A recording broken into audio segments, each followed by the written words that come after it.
The year was 1865, and the town of Dry Creek lay baking beneath the merciless Arizona sun. Dust swirled in eddies between warped wooden storefronts, and the smell of horse sweat clung to the air like smoke. A piano clattered inside the saloon, laughter riding over the broken notes. Outside, men leaned on hitching posts with whiskey bottles in hand, their voices sharp with mockery. Jonas Hale rode into that noise, his hat low, his coat worn thin from years of sun and war. He had fought for the Union once, though no one in Dry Creek cared much about which side a man had bled for, only whether he came back whole. Jonas had not. His legs still carried the limp of Shiloh, his chest a scar from Chickamauga. But worse than wounds was the emptiness. His wife and child had died in a fever the year before, and ever since, he had carried himself with the quiet heaviness of a man half-buried already. As he dismounted, boots sinking into the dust, laughter spilled out from the saloon doors. A voice rang clear. "Here comes Dry Creek's ghost, back from a grave." Another joined. "Careful, boys. He'll spook if you rattle your spurs too loud." Jonas ignored them, as he always did. He had no friends here, only Apache land 3 miles west, where cattle lowed among the mesquite and coyotes howled after dark. He came to town only when necessity forced him, flour, gun oil, salt. But today, as he pushed through the swinging doors, the stairs followed sharper than usual. Inside, the room swelled with heat and cigar smoke. Men crowded tables, cards and coins scattered between them. Women in faded dresses perched on laps, their painted smiles hiding eyes grown weary. Behind the bar, Tom Grady polished a glass with more grease than cloth. Jonas Hale, a ranch hand, jeered from a poker table. "Come to drown your sorrows, or just remind us you're still among the living?" Jonas set his jaw, ordered a whiskey, and paid no mind. But the men weren't letting go. "You know what this man needs?" The ranch hand continued, voice rising to reach the crowd. "A wife. A man ain't a man without one. Look at him. Haunts that ranch of his like a widowed buzzard." The room rippled with cruel laughter. Jonas turned, eyes dark. "Leave it." But they didn't. Whiskey had loosened their tongues, and the night was young. Someone shouted, "Give him a bride. Let him prove he's still got blood in his veins." Another voice, meaner, sharper. "Why not one of them Apache women? Make him live with the savages he ought to fear. That'll shut him up." The idea caught fire. Laughter roared, men slapping the tables. Yes, an Apache bride for Dry Creek's ghost. Jonas stood frozen, whiskey glass in hand. The mocking words bit deep, not for their cruelty, but for the truth beneath them. He was alone, hollow, and he hated that they saw it. The sheriff, too drunk to care, leaned back in his chair and smirked. "Do it then. Let's see how the ghost takes to marriage." By the end of the hour, Jonas was outside again. The jeering men gathered in the street. A wagon rattled in, driven by traders who had just come from Fort Bowie. In the back sat a young woman, straight-backed, bound by ropes, her wrists raw from the cords. Her hair fell loose over her shoulders, black as raven wings. Her eyes lit with fire, though her face betrayed no fear. The crowd roared. "There's your bride, Hale," someone shouted. "Take her. She's yours." Jonas's got twisted. He hadn't asked for this.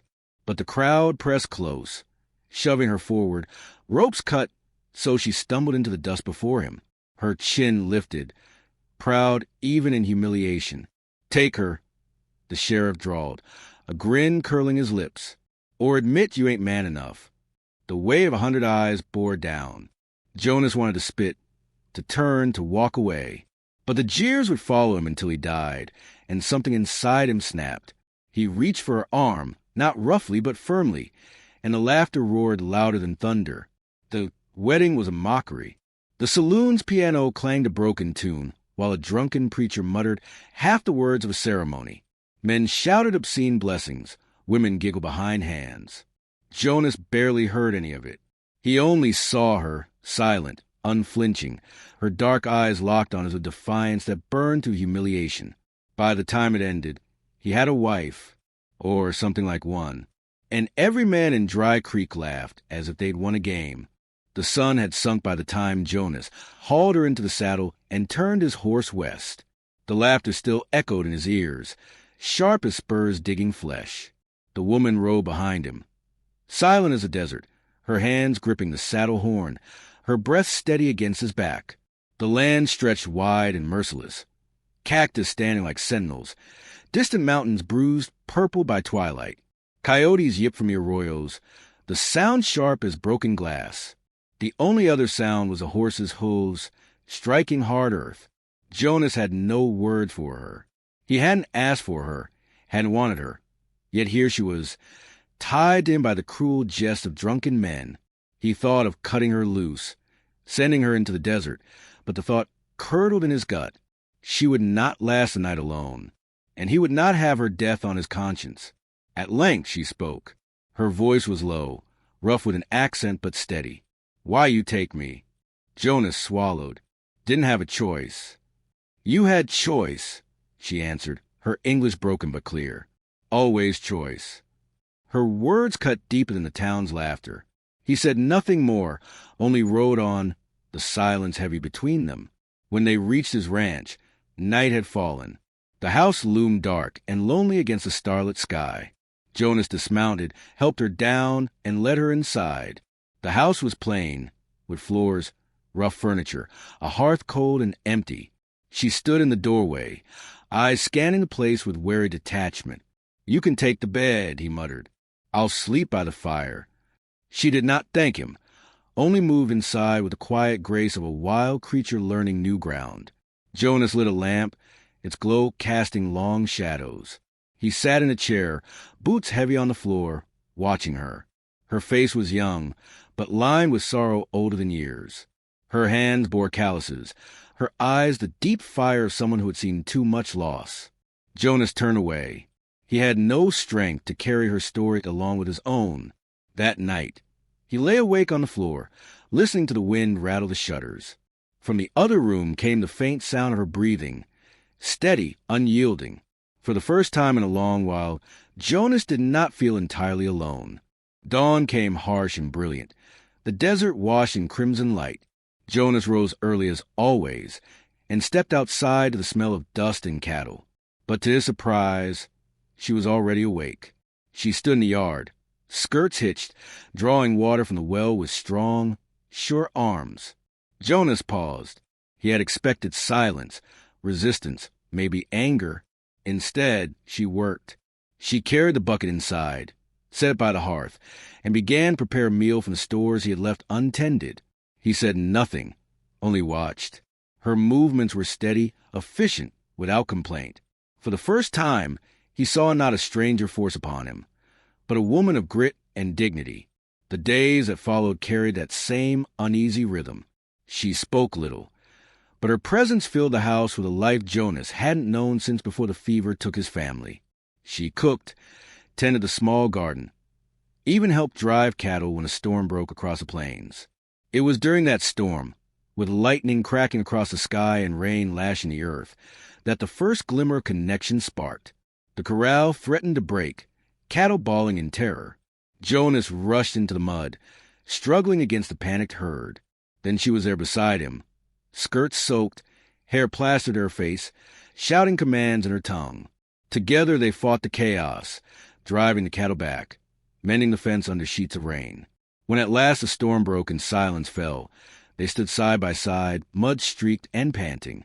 Jonas looked at her, really looked, and saw in her eyes the same fire that had once burned his wife's when life demanded more than a body could give. For a long moment, neither spoke. The rain dripped from the eaves, thunder rumbling into the distance. Then she gave a short nod, almost imperceptible, and turned back toward the house. That night, as Jonas sat by the fire, he realized something had shifted. She was no longer a burden forced upon him. She was something else, something dangerous, for if he let himself, he might begin to care. But the world outside their walls was not finished with them. Rumors carried on the wind. Men whispered that Jonas Hale had taken an Apache bride, and not all laughter was harmless. Some shadows carried knives. And as Jonas watched the flames curl on the hearth, he knew the storm inside Dry Creek was only beginning. The weeks that followed stitched themselves together with silence, but it was not an empty silence. It was the kind that held weight, like the hush of the desert before a storm. Jonas rose with the dawn as always, tending cattle and mending fences. Yet Wei returned. The house was no longer a tomb of memories. She was there, moving through the rooms with sure steps, her presence undeniable. He had learned her name, Ayana. She had given it grudgingly one evening, her voice low as if it cost her something to speak it. Ayana, she had said, eyes fixed on the fire. It meant eternal blossom. She explained when his silence lingered too long, though her tone carried a little softness. He said her name once, awkwardly, and she had not corrected him. Language became a battlefield and a bridge between them. Her English was fractured but determined. Her words clipped like flint. Jonas tried a few of her words in return. Badly, often, but each time he fumbled, a flicker of something almost like amusement touched her lips. It was the first warmth he had seen from her, and he held on to it. They began to share more than the roof. Meals eaten together, her steady hands preparing food, while his rough voice told stories of cattle drives or battles fought far from here. She listened without judgment, though her eyes often grew distant when he spoke of war, as though his tales mirrored wounds she carried too deep to voice. At night, when the desert grew cold, Jonas sometimes caught her humming in her tongue, low, haunting melodies that carried the echo of rivers and mountains far from Dry Creek. He would lie awake listening, the ache in his chest both sharper and softer all at once. For years, his house had been filled only with silence and ghosts. Now it carried a pulse again. Still, mistrust clung at the edges. When Jonas reached for tools, she sometimes stiffened as if bracing. When strangers passed near the ranch, her eyes narrowed, body tense like a bowstring. She was not safe here, and they both knew it. The town's mockery had not ended with that night. It lingered in whispers, in sidelong glances, in the way men spat when Jonas's name was mentioned. It came to a head one sweltering afternoon when hoofbeats thundered into the yard. Jonas stepped from the barn, rifle slung over his shoulder, and saw 3 men dismount. Dust clung to their clothes, and whiskey clung to their breath. One spat in the dirt. "We come for the squaw, Hale." Jonas's blood turned to ice. "You're not taking her." The man grinned, teeth yellow. "She don't belong here. You know it. Best hand her over, for things get ugly." From the doorway, Ayana appeared, her chin high, eyes burning. She said nothing, but her presence was like iron at Jonas's back. He leveled the rifle. "Leave." The standoff stretched thin as a whipcord. Flies buzzed in the heat. The men's hands twitched near their belts, but something in Jonas's eyes made them pause. At last, the leader spat again, scowled, and swung into his saddle. "This ain't over, Hale." Jonas watched them ride off, dust rising behind them like smoke from a fire yet to come. When he turned, Ayana's gaze met his. For the first time, there was no mistrust in her eyes, only something deeper, something fierce. The attack came a week later, sudden as a rattlesnake strike. Jonas woke in the dead of night to the smell of smoke. He stumbled from his bedroll by the fire and saw flames clawing at the barn. Horses screamed. "Ayana!" he shouted, bursting into the next room. She was already awake, pulling on her boots, her hair loose around her shoulders. Her eyes were sharp with urgency, not fear. They rushed into the yard. Shadows moved at the edge of the flames. Men, rifles flashing in the firelight. Bullets whined past. Jonas fired back, the crack of his rifle lost in the roar of the burning barn. "Go!" he barked at her. But she didn't. She was at his side, grabbing buckets, dousing the flames that licked too close to the house. Smoke burned their lungs, sparks stung their skin, but still they fought. By dawn, the barn was ash and the raiders gone. They had lost livestock, tools, half of what little Jonas owned. He stood in the ruins, chest heaving, fury burning in his veins. "They won't stop," he said, voice hoarse. "They'll be back." Ayana stood beside him, soot smeared across her cheek, eyes steady. "Then we leave." Jonas turned to her, jaw tight. "This is my land, my home." She shook her head. "Home is not wood, not dirt. Home is where you live, where you breathe. Her words struck deeper than the fire. He looked at her, really looked, and saw not just defiance but survival, the hard truth of a woman who had lost everything before and still stood tall. By afternoon, they had saddled what horses remained, packed what supplies they could carry, and rode north into the wilderness. The desert stretched before them, merciless and vast. Heat shimmered from the ground, water skins grew lighter by the mile, and the silence pressed heavy. Coyotes watched from ridges, vultures circled overhead. Every step forward felt like walking deeper into exile, but together they endured. Ayanna proved her worth in ways Jonas had not expected.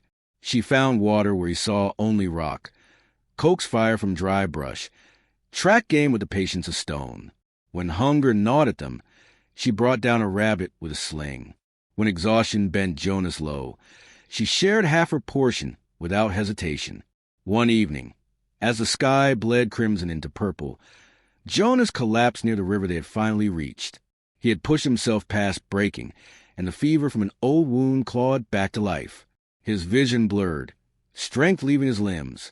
He dimly felt Ayanna's hand on him, cool cloth against his brow, steady fingers binding his wound tighter.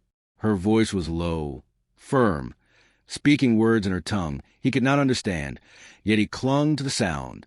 He drifted in and out through the night, waking once to find her crouched by the fire, eyes bright with determination as she ground herbs into a poultice.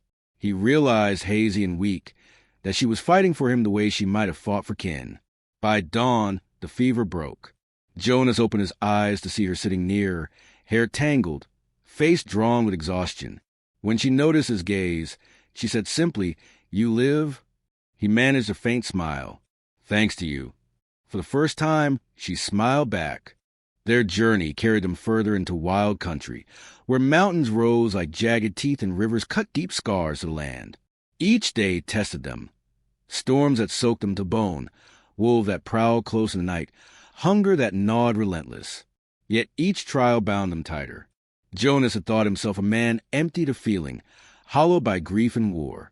But riding beside Ayanna, watching her move with quiet strength, he felt something stir again. He caught himself studying her profile against the sunset, the way her hair caught the wind, the way her eyes never wavered. One night, after they had barely escaped a swollen river that nearly swept them away, they huddled close by a fire on the far bank. Jonas's clothes clung heavy with water, his hands raw from gripping her arm when she slipped. He had nearly lost her in the torrent, and the thought still clawed at his chest.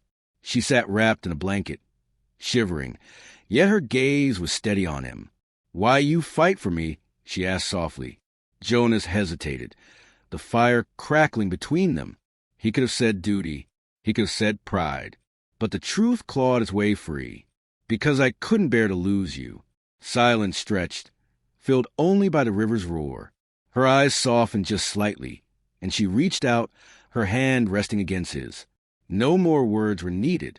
In that touch lay an unspoken vow. From then on, there was no question of whether they were together.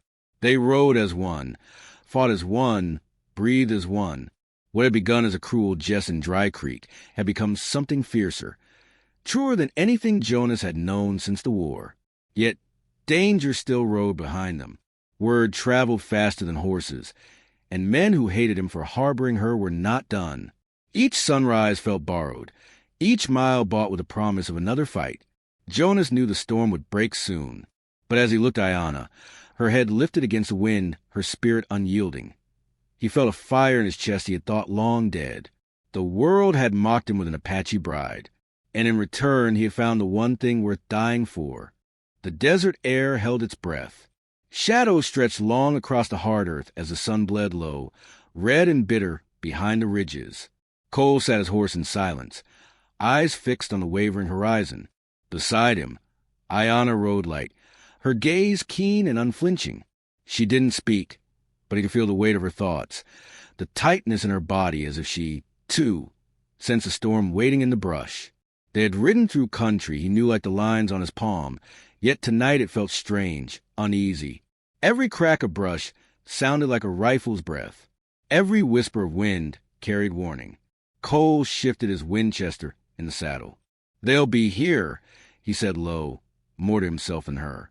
Ayanna nodded once, her dark braid glinting in the last light. They do not forgive humiliation. No, they wouldn't. Men like Briggs never forgot being bested, never forgave losing their pride before a crowd. That night at the saloon when Cole had stood beside her, when he dared show he would fight for her, Briggs' eyes had promised revenge. And now it came. The canyon mouth ahead narrowed, its stone walls pressing close, a natural kill box. Cole knew the signs. Hoofprints too fresh, brush broken, a glint of iron where none should be. His heart kicked hard. "Ride close to me," he murmured.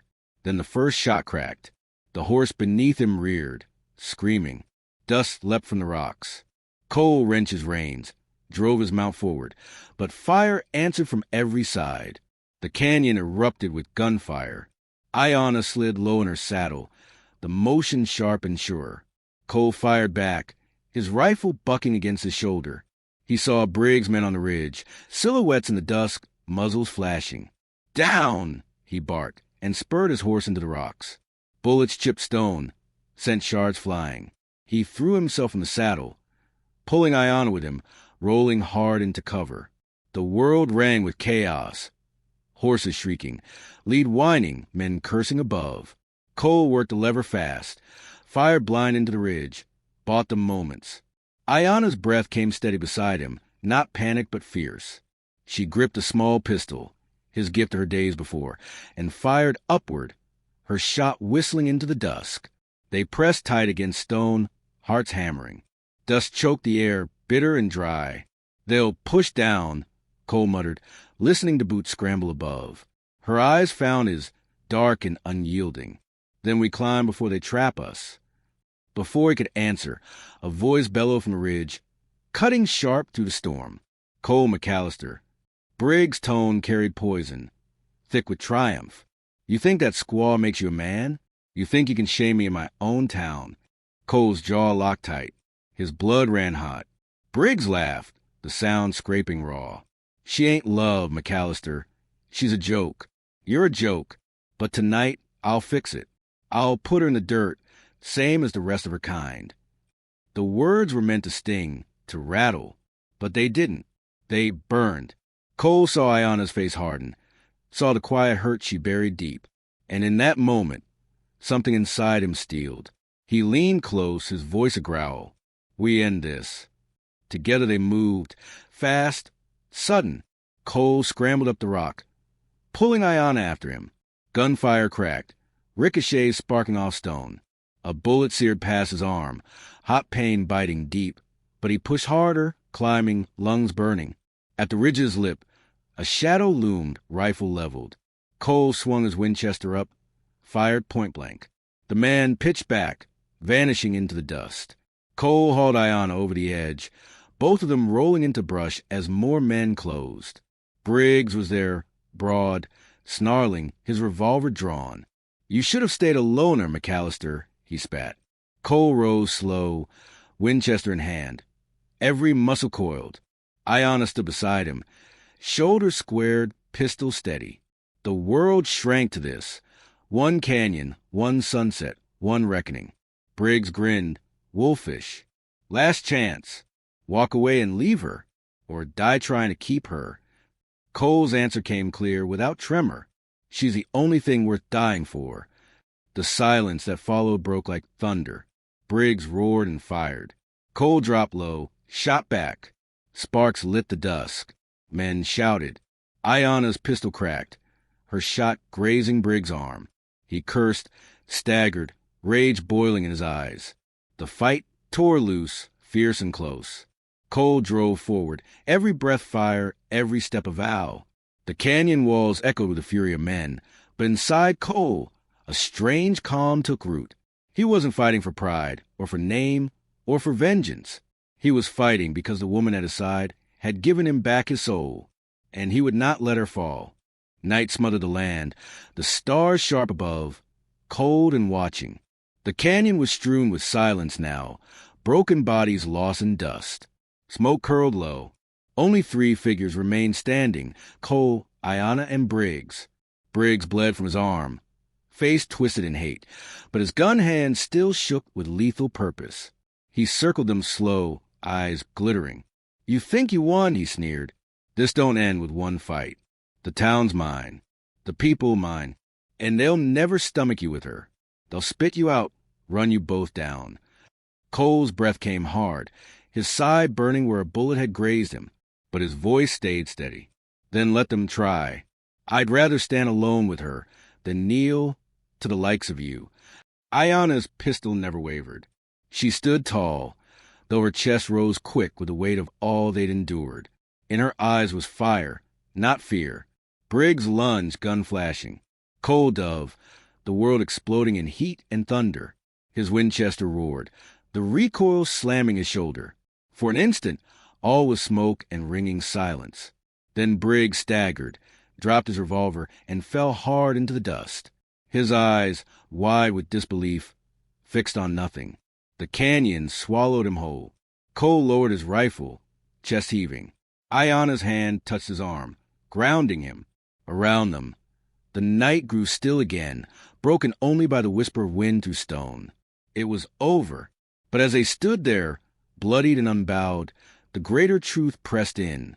The town would not forget. Briggs had allies. More men would come. The world beyond this canyon would test them harder than tonight. Cole turned to her, his voice rough. "This don't get easier. You stay with me. You'll carry the weight of every stare, every word. You sure you want that?" Ayana's gaze softened, though her jaw stayed strong. She stepped close, her hand rising to his cheek, rough with dust and sweat. "They mocked you by giving me. They mocked me by sending me.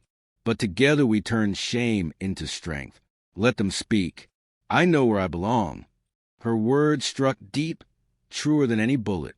For the first time in years, Cole felt the weight on his soul lift, replaced by something fierce and unbreakable. He pulled her close, holding her against a ruin in the silence, and for a moment the frontier seemed less cruel, less lonely. In her, he had found more than survival. He had found a reason. When dawn came, painting the canyon gold, they rode out side by side. Behind them lay the bones of hate and pride. Ahead lay hardship, yes, and battles yet to come, but also something else. Love born not of chance, but defiance. And as the land stretched endless before them, the truth rang clear. They hadn't chosen each other to survive. They had chosen each other to live.